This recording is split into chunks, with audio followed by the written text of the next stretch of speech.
ನಮಸ್ತೆ ವೀಕ್ಷಕರೇ.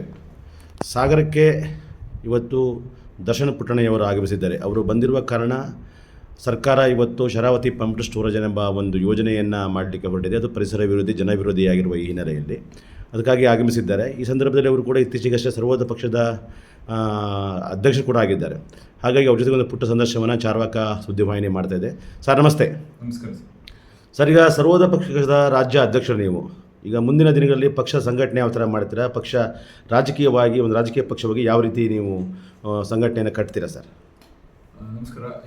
ಇವಾಗ ಮುಂಬರುವ ಈ ಪಂಚಾಯಿತಿ ಚುನಾವಣೆಗಳಿರ್ಬೋದು ಅಥವಾ ಜಿಲ್ಲಾ ಪಂಚಾಯತ್ ಚುನಾವಣೆ ಇರ್ಬೋದು, ತಾಲೂಕ್ ಪಂಚಾಯಿತಿ ಎಲ್ಲಾರು ಚುನಾವಣೆಗಳಲ್ಲಿ ನಾವು ಎಲ್ಲ ಕಡೆ ಎಲ್ಲ ಜಿಲ್ಲೆಗಳಲ್ಲಿ ನಾವು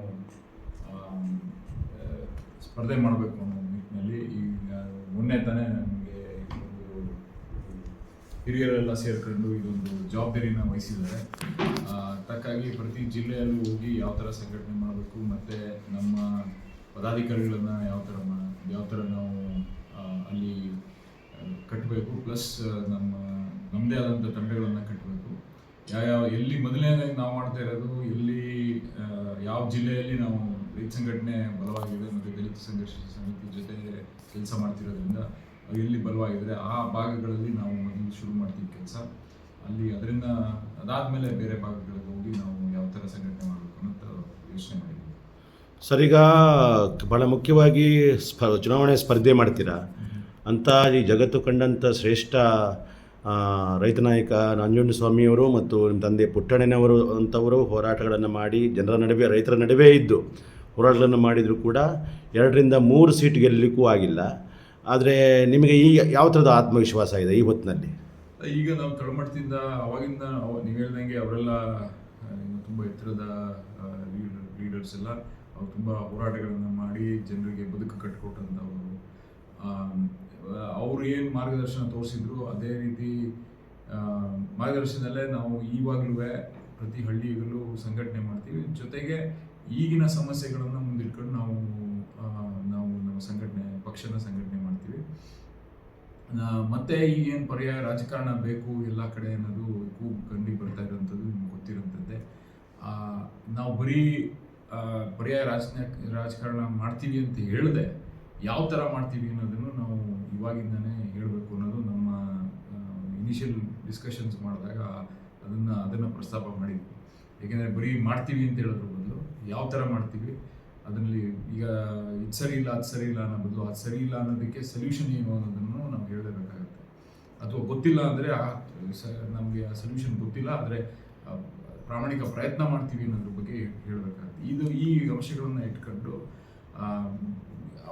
ಇವ್ರ ಬಗ್ಗೆ ಟೀಕೆ ಮಾಡೋದು ಇಂಪಾರ್ಟೆಂಟ್ ಅಲ್ಲ. ನಾವೇನು ಮಾಡ್ತೀವಿ ಅನ್ನೋದನ್ನು ಜನರ ಮುಂದೆ ಹೇಳಬೇಕು ಅನ್ನೋದು, ಆ ಒಂದು ವೇಯಲ್ಲಿ ಮಾಡಬೇಕು, ಅದನ್ನು ಮುಂದಕ್ಕೆ ತೊಗೊಂಡು ಹೋಗ್ಬೇಕು ಅನ್ನೋದು ನನ್ನ ವೈಯಕ್ತಿಕವಾಗಿ ಅಭಿಪ್ರಾಯ. ಈಗೆಲ್ಲ ಹಿರಿಯರ ಜೊತೆ ಚರ್ಚೆ ಮಾಡಿ ಯಾವ ಥರ ನಾವು ತಂತ್ರಜ್ಞಾನ ಮುಂದುವರೆದಿದೆ, ತಂತ್ರಜ್ಞಾನ ಯಾವ ಥರ ಬಳಸ್ಕೊಂಡು ನಾವು ಯುವಕರು ಯುವತಿಯರನ್ನ ಬದುಕನ್ನು ಕಟ್ಕೊಡೋ ಮೂಲಕ ನಾವು ಯಾವ ಥರ ಸಂಘಟನೆ ಮಾಡ್ಬೋದು, ಈಗೇನು ರಚನಾತ್ಮಕ ಕಾರ್ಯಕ್ರಮಗಳು ಯಾವ ಥರ ಮಾಡಿ ಅದನ್ನು ಸಂಘಟನೆ ಮಾಡಬೇಕು, ಈ ಎಲ್ಲ ಆಲೋಚನೆಗಳು ಇಟ್ಕೊಂಡು ನಾವು ಕೆಲಸ ಮಾಡೋಕ್ಕೆ ಶುರು ಮಾಡ್ತೀವಿ. ಸರ್, ಈಗ ನಾವು ಗಮನಿಸಿದಂಗೆ ಕಳೆದ 1 ವರ್ಷದಿಂದ ಬಡಗಲಪುರ ನಾಗೇಂದ್ರ ನಾಯಕತ್ವದ ರಾಜ್ಯ ಕನ್ನಡ ರೈತ ಸಂಘ, ದೇವನಹಳ್ಳಿ ಹೋರಾಟ ಇರ್ಬೋದು, ಇನ್ನಿತರ ಹೋರಾಟಗಳಿರ್ಬೋದು, ಈ ಹೋರಾಟಗಳನ್ನು ಮಾಡ್ಕೊಂಡು ಬಂದಿದೆ. ನೀವು ಕೂಡ ಅದೇ ಸಂಘದಲ್ಲಿದ್ದೀರಾ. ಆದರೆ ಸರ್ವೋದಯ ಪಕ್ಷದ ಆ ಥರದ ಒಂದು ಹವಾ ಒಂದು ಕ್ರಿಯೇಟ್ ಮಾಡಿದ್ದು ಕಾಣ್ತಾ ಇಲ್ಲ. ಯಾಕಂದರೆ ಮುಖ್ಯವಾಗಿ ವಿದ್ಯಾರ್ಥಿ ಯುವಜನರು ಸರ್ವೋದಯ ಪಕ್ಷದ ಕಡೆಗೆ ಒಲಿದು ಬರಬೇಕು. ಈ ನಿಟ್ಟಿನಲ್ಲಿ ಸಂಘಟನೆಯನ್ನು ಯಾವ ರೀತಿ ಸಂಘಟನೆ ನೀವು ಅಧ್ಯಕ್ಷರಾಗಿ ಯೋಚನೆ ಮಾಡಿದ್ದೀರಾ? ಸೊ ಅದೇ ನೀವು ಒಳ್ಳೆ ಪ್ರಶ್ನೆ ಕೇಳಿದ್ರೆ, ಈಗ ವಿದ್ಯಾರ್ಥಿನಿಯರಿಗೆ ಅವರು ಈಗೆಲ್ಲ ಏನಾಗಿದೆ, ನಿರುದ್ಯೋಗ ಸಮಸ್ಯೆ ಎಲ್ಲ ಕಡೆ ಕಾಣ್ತಾ ಇದೆ. ಹಳ್ಳಿ ಜನರು ಬಿಟ್ಟು ಸಿಟಿಗೆ ಬರ್ತಾ ಇರೋದು ಎಲ್ಲರಿಗೂ ಕಂಡು ಬರ್ತಾ ಇದೆ. ನಾವು ಮಾಡಬೇಕಾಗಿರೋಂಥದ್ದು ಸ್ಥಳೀಯವಾಗಿ ಉದ್ಯೋಗಗಳನ್ನ ಸೃಷ್ಟಿ ಮಾಡಬೇಕು. ಈಗ ಗಾಂಧೀಜಿಯವರು ಹೇಳಿದ್ದು ಅಷ್ಟೇ, ಇಂಡಸ್ಟ್ರಿಯಲೈಸೇಷನಿಂದ ನಮ್ಮ ದೇಶ ಮುಂದೆ ಹೋಗೋಕ್ಕಾಗಲ್ಲ. ಸ್ಥಳೀಯವಾಗಿ ಸಣ್ಣ ಕೈಗಾರಿಕೆಗಳ ಇಂದ ಮಾತ್ರನೇ ನಾವು ನಮ್ಮ ದೇಶ ಮುಂದೆ ತಗೊಂಡು ಹೋಗೋಕ್ಕಾಗೋದು. ಆ ಒಂದು ನಿಟ್ಟಿನಲ್ಲಿ ನಾವು ಕೆಲಸ ಮಾಡಬೇಕು.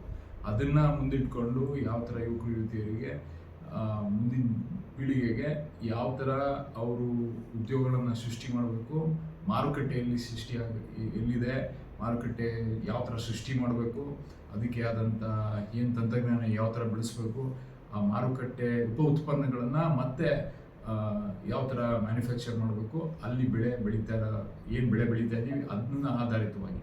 ಸೊ ಇವನ್ನೆಲ್ಲ ನಾವು ಕೆಲಸ ಮಾಡೋಕ್ಕೆ ಶುರು ಮಾಡಿದ್ದೀವಿ. ಅದನ್ನೆಲ್ಲ ಇಟ್ಕೊಂಡು ನಾವು ಯುವತಿಯರಿಗೆ ಈ ಏನು ತಿಳುವಳಿಕೆನ ಹೇಳ್ಕೊಟ್ಟು ಮತ್ತೆ ಆಪರ್ಚುನಿಟೀಸ್ನು ಅಲ್ಲೇ ಸ್ಥಳೀಯವಾಗಿ ಕ್ರಿಯೇಟ್ ಮಾಡಬೇಕಾಗಿರುತ್ತೆ. ಈ ಒಂದು ಅಂಶನ ಮೇಜರ್ ಆಗಿ ಅವರಿಗೆ ತಲುಪಿಸೋ ನಿಟ್ಟಿನಲ್ಲಿ ಕೆಲಸ ಮಾಡ್ತೀವಿ. ಸರ್, ಈಗ ನೀವೊಬ್ಬರು ಶಾಸಕರು, ಅದಕ್ಕೂ ಮೊದಲೇ ನೀವೊಬ್ಬರು ಎಂಜಿನಿಯರ್ ಆಗಿ ವಿದೇಶದಲ್ಲಿ ನೀವು ಇದ್ದು ಉದ್ಯಮವನ್ನು 2-3 ಸಂಸ್ಥೆಯನ್ನು ನಡೆಸ್ತಾ ಇದ್ದೀರಂತೆ. ಸೊ ಅನುಭವದ ಆಧಾರದ ಮೇಲೆ ಸದನದಲ್ಲಿ ವಿದ್ಯಾರ್ಥಿ ಯುವಜನರಿಗೆ ಉದ್ಯೋಗ ಕೊಡಲಿಕ್ಕೆ ಸರ್ಕಾರಕ್ಕೆ ಯಾವ ಥರದ ಸಲಹೆಯನ್ನು ಇದುವರೆಗೆ ಕೊಟ್ಟಿದ್ದೀರಾ, ಮುಂದೆ ಕೊಡ್ತೀರಾ? ಸೊ ಈಗ ನಿಮಗೆ ಮೇಜರ್ ಆಗಿ ನಾವು ಹಲವಾರು ಸಲಹೆಗಳನ್ನು ಕೊಟ್ಟಿದ್ದೀವಿ. ಮತ್ತು ಲಾಸ್ಟ್ ಬಡ್ಜೆಟ್ಗಿಂತ ಮುಂಚೆ ನಾವು ಅವ್ರಿಗೆ ಸರ್ಕಾರಕ್ಕೆ ಮನವಿ ಮಾಡಿದ್ದೇನೆಂದರೆ, ಮೊದಲನೇದಾಗಿ ಯುವತಿಯರಿಗೆ ನೆಕ್ಸ್ಟ್ ಹೇಳ್ತೀನಿ, ಆದರೆ ಈ ನಮ್ಮದೇನು ನಾವು ಬೆಳೆ ಬೆಳೀತಿರೋ ಪದ್ಧತಿಗಳನ್ನು ಬದಲಾವಣೆ ಮಾಡೋ ನಿಟ್ಟಿನಲ್ಲಿ ನಾವು ಸರ್ಕಾರದ ಮಟ್ಟದಿಂದನೇ ಬದಲಾವಣೆಗಳನ್ನ ತರಬೇಕು. ಇಲ್ಲಾಂದರೆ ರೈತರು ಮಾರುಕಟ್ಟೆಗೆ ಕಂಡಿಡ್ಕೊಳ್ಳೋಕ್ಕಾಗಲ್ಲ. ಮತ್ತು ಅವ್ರು ಬೆಳೀತಿರೋ ಬೆಳೆಯಿಂದ ಹಾನಿ ಆಯ್ತಾ ಇರೋಂಥದ್ದು ನಿಮಗೆ ಗೊತ್ತಿರೋಂಥದ್ದು ಮೇಜರ್ ಇಶ್ಯೂ. ನಾವು ಎಲ್ಲರೂ ಯೋಚನೆ ಮಾಡಬೇಕಾಗಿರೋದು ನಮ್ಮ ಮಣ್ಣಿನ ಫಲವತ್ತತೆನ ಉಳಿಸ್ಕೊಳ್ಳೋದಿಲ್ಲ, ನಾವು ಕಳ್ಕೊತಾ ಇದ್ದೀವಿ, ದಿನೇ ಕಳ್ಕೊತಾ ಇದ್ದೀವಿ. ಅದು ಕಳ್ಕೊಂಡ್ರೆ ನಮ್ಗೆ ಊಟ ಸಿಗಲ್ಲ. ಇದು ಏನು ಫುಡ್ ಸೆಕ್ಯೂರಿಟಿ ಏನಿದೆ ಅದನ್ನು ಕಳ್ಕೊತಾ ಇದ್ದೀವಿ. ಸೊ ಅದ್ರ ಬಗ್ಗೆ ಅತಿ ಹೆಚ್ಚು ನಾವು ಗಮನ ಕೊಡಬೇಕಾಗಿರೋಂಥದ್ದು ಪ್ರತಿಯೊಬ್ಬರೂ ಸರ್ಕಾರಗಳು, ಯಾವುದೇ ಸರ್ಕಾರ ಆಗಲಿ ಸರ್ಕಾರಗಳು ಇದಕ್ಕೆ ಗಮನ ಕೊಡಬೇಕು. ಅದರಿಂದ ಆಯ್ತಿರೋಂಥ ಹಾನಿಗಳು ಹಲವಾರಿದೆ. ನಮಗೆ ಬೆಳೆ ಬೆಳೆಯೋಕ್ಕಾಗ್ತಿರೋದು ಒಂದು, ಆದರೆ ನಾವು ಬೆಳೆ ಬೆಳೀತಿರೋ ರೀತಿನ ಇಟ್ಕೊಂಡು ನಮಗೆ ಆರೋಗ್ಯ ಸಮಸ್ಯೆಗಳು ಎಷ್ಟಾಗಿದೆ ಅಂತ ನಮಗೆ ಗೊತ್ತಿರೋಂಥದ್ದು. ದಿನೇ ಆರೋಗ್ಯ, ಈಗ ಮೊನ್ನೆ ಯಾವುದೋ ಒಂದು ಪಂಚಾಯತಿಯಲ್ಲಿ ನಾವು ಸರ್ವೆ ಮಾಡಿಸಿದಾಗ 40 ವರ್ಷದಿಂದ ಹೆಚ್ಚಿಗಿರೋರು 55% ಶುಗರ್ ಇದೆ. ಸೊ ದೊಡ್ಡ ಒಂಥರ ನಮಗೆ ಆತಂಕ, ಅದು ಮತ್ತು ಅಲಾರ್ಮ್ ಬೆಲ್ ನಾವು ಸರಿಪಡಿಸ್ಬೇಕಾಗಿರೋಂಥದ್ದು. ಈ ಥರ ವಿಷಯಗಳನ್ನ ಇಟ್ಕೊಂಡು ನಾವು ಸರ್ಕಾರಕ್ಕೆ ಮಾಹಿತಿ, ಅಂದರೆ ಬರೀ ಹಿಂಗೆ ಮಾಡಿ ಅಂತ ಹೇಳ್ತಾ ಇಲ್ಲ, ಈ ಡೇಟಾ ಕೊಟ್ಟು ಹೇಳ್ತಾ ಇದ್ದೀವಿ. ಇದನ್ನ ಇಟ್ಕೊಂಡು ಇದನ್ನು ಬದಲಾವಣೆ ಮಾಡಿ, ಈ ಬದಲಾವಣೆ ಯಾವ್ಯಾವ ಥರ ಮಾಡಬೇಕು ಅಂತ ರೆಕಮೆಂಡೇಶನ್ಗಳನ್ನ ನಾವು ಸತತವಾಗಿ ಕೊಟ್ಕೊಂಡ್ಬರ್ತಾ ಇದ್ದೀವಿ. ಅದಾದ ನಂತರ ನಾವು ಸ್ಥಳೀಯವಾಗಿ ಹಲವಾರು ರೈತರ ಸಮಸ್ಯೆಗಳ ಬಗ್ಗೆ ನಾವು ಸರ್ಕಾರಕ್ಕೆ ಮನವಿ ಮಾಡ್ಕೊಂಡಿದ್ದೀವಿ. ಮತ್ತು ಯಾವ ಥರ ಬದಲಾವಣೆಗಳು ತರಬೇಕು ಅನ್ನೋದ್ರ ಬಗ್ಗೆನೂ ಚರ್ಚೆ ಮಾಡಿದ್ದೀವಿ. ಎಜುಕೇಷನ್ ಬಗ್ಗೆ ಅತಿ ಹೆಚ್ಚು ಒತ್ತು ಕೊಡಬೇಕಾಗಿರೋದು, ಅದನ್ನು ಯುವಕರಿಗೆ ಮತ್ತು ಅದೊಂದು ಮಾಡಬೇಕು. ಮತ್ತು ಏನು ಸ್ಮಾಲ್ ಸ್ಕೇಲ್ ಇಂಡಸ್ಟ್ರಿಗಳ ಬಗ್ಗೆ ಅತಿ ಹೆಚ್ಚು ಅದನ್ನೂ ಈಗ ಸ್ಮಾಲ್ ಸ್ಕೇಲ್ ಇಂಡಸ್ಟ್ರಿಗಳಿಗೆ ನಾವು ಒತ್ತು ಕೊಡಬೇಕು. ಪ್ಲಸ್ ಈ ಪಾಲಿಸಿಗಳು ಮಾಡ್ತೀವಲ್ಲ, ಈ industrial policy, for example industry ಪಾಲಿಸಿಯಲ್ಲಿ ರಿಸರ್ವೇಷನ್ ಮಾಡಿ 25% ಏನು ಅಗ್ರಿಕಲ್ಚರ್, ಈಗ ಯಾವುದೇ ಒಂದು ಜಾಗ ತಗೊಂಡ್ರೆ ಅಲ್ಲಿ 25% ಅಗ್ರಿಕಲ್ಚರ್ ಬೇಸ್ಡ್ ಉತ್ಪನ್ನಗಳನ್ನು ಮಾಡಲೇಬೇಕು ಅಂತ ರಿಸರ್ವೇಷನ್ ಮಾಡಿ ಅಂತ. ಸೊ ಈ ಥರದ್ದನ್ನು ನಾವು ರೆಕಮೆಂಡೇಶನ್ಗಳನ್ನು ಹಲವಾರು ಕೊಟ್ಟಿದ್ದೀವಿ. ಸರ್, ಈಗ ರೈತ ಸಂಘ ಭಾಳ ಮುಖ್ಯವಾಗಿ ಗಾಂಧೀಜಿ ಮತ್ತು ಲೋಹಿಯಾ ಅವರ ಸೈದ್ಧಾಂತಿಕ ಬೆಳಕಿನಲ್ಲಿ ಸ್ಥಾಪನೆಯಾಗಿ ಅದು ಜನರ ನಡುವೆ ಹೋಯಿತು. ನೀವು ಶಾಸಕರಾದ ಮೇಲೆ ಒಮ್ಮೆ RSS ಕಾರ್ಯಕ್ರಮಕ್ಕೆ ಹೋಗಿದ್ರಿ ಅಂತ ಮಾಹಿತಿ, ಇದು ನಿಜನೇ ಸರ್? RSS ಕಾರ್ಯಕ್ರಮ ಅಲ್ಲ, ನಮ್ಮ ಪಾಂಡವಪುರ ತಾಲೂಕಲ್ಲಿ ಒಂದು ಕಚೇರಿ ಉದ್ಘಾಟನೆ ಅಂತ ಕರೆದಿದ್ರು. ಅದು RSS ಕಚೇರಿ ಅಂತ ನಮ್ಗೆ ಗೊತ್ತಿರಲಿಲ್ಲ. ಅದು ಬೇರೆ ಒಂದು ಫೌಂಡೇಶನ್ ಹೆಸರಿನಲ್ಲಿ ಕಚೇರಿ ಉದ್ಘಾಟನೆ ಅಂತ ಕರೆದಿದ್ರು ಅಷ್ಟೇ. ಅಲ್ಲಿ ಹೋದಾದ್ಮೇಲೆ ಗೊತ್ತಾಯ್ತು ಅದು ಹೀಗೆ ಅಂತ. ಅಲ್ಲಿ ಸುಮ್ಮನೆ ಮಾತಾಡಿಸ್ಬಿಟ್ಟು ಈಚೆ ಬಂದು ದಿಕ್ ತಪ್ಪಿಸಿ ಕರೆಸಿದ್ದಾರೆ ನಿಮಗೆ? ಅಲ್ಲ, ಅದು ಅವರು ನನ್ನ ಹೆಸರಲ್ಲೂ ಏನು RSS ಅಂತ ಇಲ್ಲ, ಅಥವಾ BJP ಅಂತ ಇಲ್ಲ, ಅಥವಾ ಬೇರೆ ಏನೂ ಇರಲಿಲ್ಲ. ಯಾವ ಫೌಂಡೇಶನ್ ಹೆಸರಲ್ಲಿ ಇದ್ದಿದ್ದು, ಅದಕ್ಕೆ ಹೋಗಿ ಮತ್ತೇನಾದ್ರು ಹೇಳೋದಿದೆಯಾ ಸರ್? ಅಷ್ಟೇ.